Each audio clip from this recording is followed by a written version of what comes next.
Your goal is not enough. Guys, and welcome. I am CheapDishSoap, and today we're going to talk about Valorant's patch notes 0.49. Now, as many of you may know, there has been a lot of talk in Valorant about Ranked. Ranked has been very anticipated in the community. Your anticipation can almost come to an end. This is a very big patch, and it is a patch right before they drop Ranked to make the game more balanced and more fair so the Ranked is not cheesed by any way. There's a reason Ranked hasn't been released yet, and this is because Valorant has not felt that the game has been balanced enough to release it. However, with these patch notes, this will fix a lot of issues, and it actually will be released very shortly after the patch. Really quickly, I just want to go over when the patch will be taking place. The patch in the EU matchmaking plus servers will go down 3:30 a.m. CEST on April 29th local time. Back up around 9 a.m. CEST. Also on April 29th local time, NA matchmaking plus servers start going down at 4:30 a.m. Pacific Standard Time. Back up at 10 a.m. Pacific Standard. And they mentioned Ranked will be on when everything is stable, assuming the patch goes well, so maybe a couple days, hopefully not too much longer, and we will finally be able to play the Ranked. Okay, now let's finally get into the patch itself. Okay, I'm gonna break this down into sections for you guys. We're gonna start with the gameplay and balance. Okay, first we're going to talk about Omen and Sage. There actually has been some significant changes in my opinion to both of these characters. However, I think it is necessary to balance them in a ranked competitive gameplay. We will start off with Omen, as I know Omen's been very anticipated recently and talked about. So Omen now immediately becomes vulnerable and no longer appears dark after he leaves his alternate shadow form. If you were to find Omen teleporting in, it was often confusing when you should shoot him to get the kill, first sending him back. This change is both to account for invulnerability bug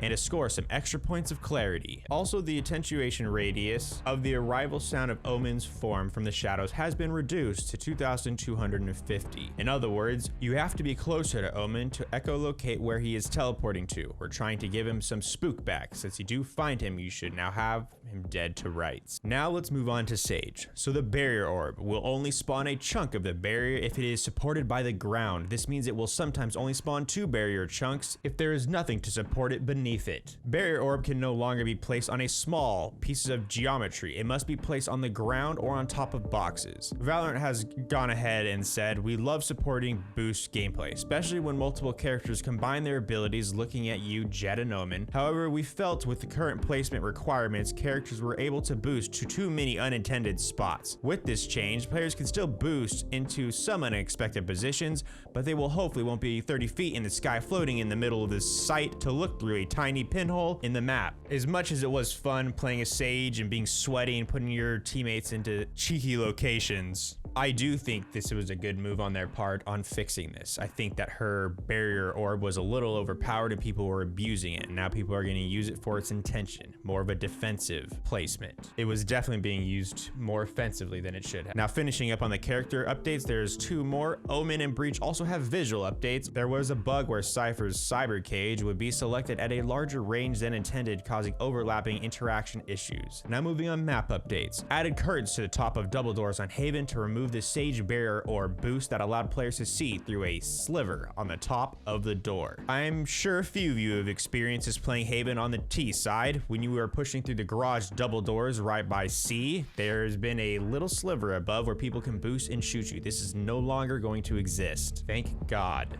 Fix an issue with Cypher's camera being placed on the Haven A main boxes. Multiple fixes to the geometry on Haven, bind and split to fix exploits and help optimize gameplay. Also, as a side note, Valorant wants to thank some of you who have sent that in and have made them aware of some fixes that need to be changed that they were not aware of. Updated materials on bind and Haven to make surfaces more consistent overall. Changed color of Radianite crates in order to unify overall visuals. Now moving on to observer mode. Added a ghost cheat as an option to the custom games, with cheats enabled allowing you to fly around the map in no clip mode. This will be really cool for any sort of footage you might want to make for the game. Also just in general, scouting through the map without having to actually be in a physical body. I personally am very excited for this. This will make for some good future videos. And just in general, it'd be really cool to check out. Okay, next we got HUD and UI. There are some in-game and out-of-game HUD and UI. We're gonna start with in-game. New directional damage indicator visual. New new low health and low ammo visuals, removed character portrait from player's minimap icon to better distinguish player icon. Icon will receive additional color and polish in the future. Voice activity is now shown above allies' heads. Added color to spike icon above allies' heads to make it easier to see. Fix the ultimate ability icon above teammates' heads, showing as charged after gaining 1 ult point instead of when actually charged. Ping elements now fade when under the player's aim. Previously, only text faded. Overall, these in-game UI fixes were pretty awesome. I have to say my personal favorite out of all of these is the bomb carrier. So now the person with the spike has a different icons used, more defined on who has it rather than assuming sometimes, because honestly, sometimes I really had to look to see who had it. Now moving on, the out of game. Relocated find match button from social panel to play screen and renamed to start. Relocated practice button from social panel to play screen. Added play again button to end of game screen. That is really cool. That means it'll no longer take you to the lobby if you choose to queue for another game instantly. Made the flyouts on the NAV progression widget clickable. Made main navigation button click targets easier to click. Added an option to orient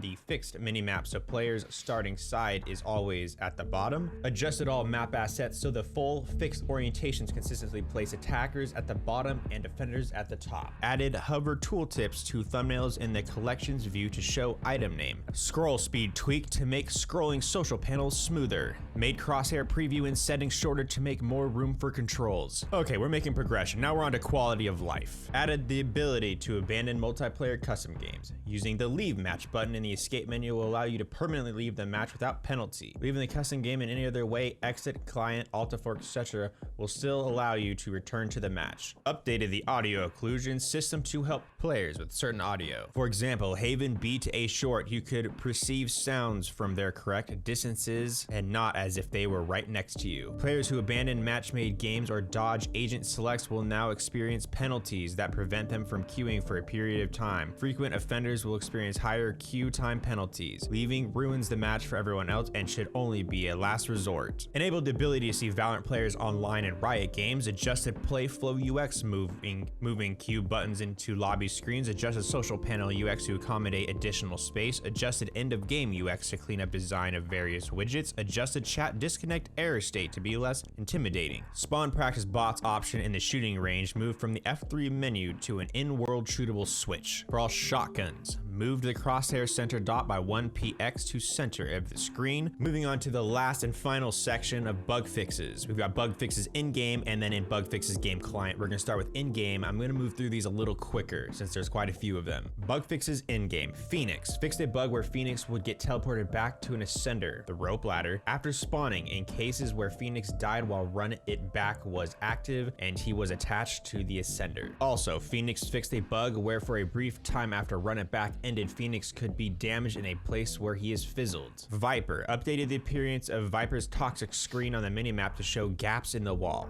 Fixed Viper being able to animation cancel Viper's pit. Prevent spike planted announcement from playing after a round has ended and hiding in the round end announcement, which should clearly indicate the result of after the buzzer play rounds. Fixed spike carrier killed announcement from also showing ally defusing. Fixed a rare issue where players' weapons would float in front of them. Fixed a rare issue where third-person player models could get desynced from the server with double tapping a defuse, causing some shots to miss. Fixed aim issue that caused some players who were using low sensitivity to have small mouse movements dropped. Fixed issue where canceling a planter or pickup could sometimes play the wrong, slower re-equip animation, making it look as if the player could fire too quickly after canceling. Timing was correct, animation wasn't. Fixed map region names as they appear below the minimap from not localizing properly. Smooth out movement during player-to-player collisions. Fixed a bug where item UI prompt in game world would appear to block bullets. Fixed a bug where the Z ping wheel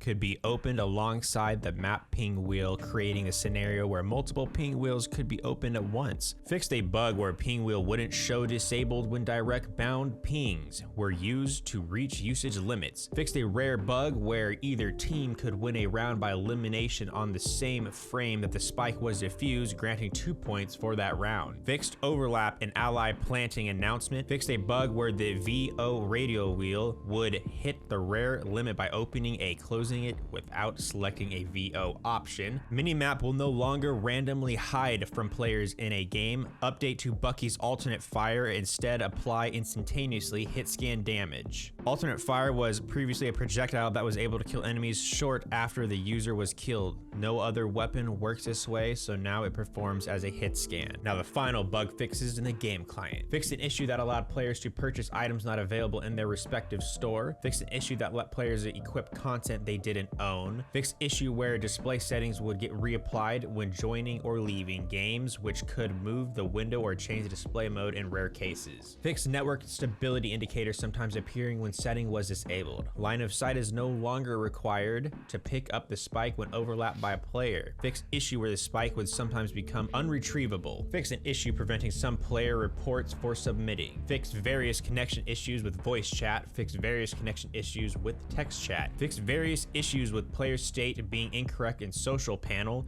Fixed an issue where some players could not requeue after a game without relogging. Fixed issues with receiving party invitation. Fixed transparent player card icon custom game lobbies. Resetting controls for voice chat and settings. Voice defaulting to automatic transmissions for custom games. Fixed voice being interrupted when navigating custom game options. And then finally, fixed a handful of localization issues across menu screens. And that is it, guys. That's the end of the update. Thank you guys for sticking through. I apologize for how long this was. There was a lot to talk about, and I wanted to kind of break it down a little bit in some sections. If this video helped you in any way, please don't forget to hit the like button. Let me know that we did a good job, and then don't forget to hit the subscribe button with the notification bell for any future content in Valorant. And if you made it this far, thank you very much. Also, don't forget that we are doing top 10s featuring your clips. I have a Google Doc forms where you can submit your clips, and you can also send it via email. Just make sure if you do it via email that you give me permission somewhere in the clip to feature your clip. And that'll be it, guys. Practice with your friends, practice those plays, get better, get ready for the ranked system. Don't forget, you're always more than welcome to come tune in and hang out with us on Twitch, guys. We'll be live there almost every day. I will see you guys later, and I'll see you in the next one. CheapDishSoap out.